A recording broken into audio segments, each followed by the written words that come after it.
विवेक यादव जी, गाजियाबाद से। राधे राधे। राधे राधे महाराज जी।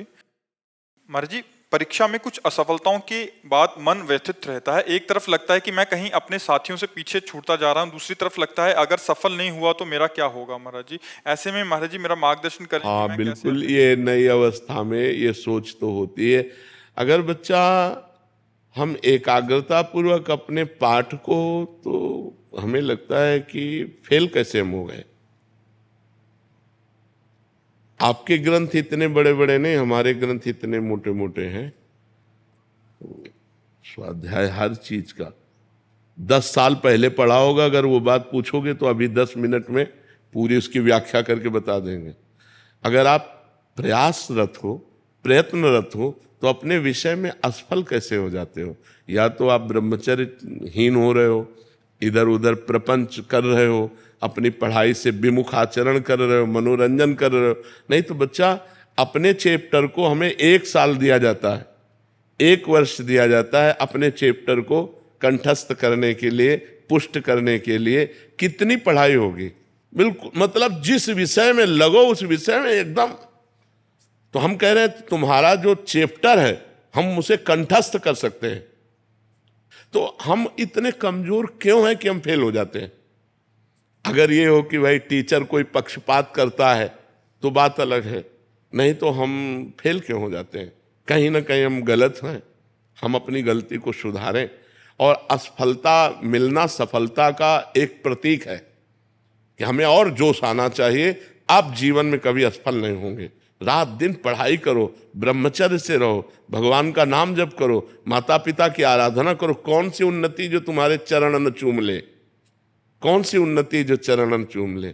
इसलिए हमें तो लगता है कि हम अपने धर्म ग्रंथों को ऐसे याद किए हैं जैसे काका गागा नहीं याद किया जाता, ऐसे याद। उठते बैठते चलते फिरते जो पद है, पूरी 84 जी, पूरा सुधा निधि जी, पूरी सेवकवाणी, पूरी स्फुटवाणी, उसे जिस विषय में लगे तो अपने विषय में लगे, जिस विषय में लगे तो एकदम लगे।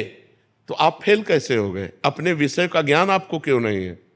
ऐसा तो कोई चैप्टर प्रश्न दिया नहीं जाता जो क्लास का ना हो।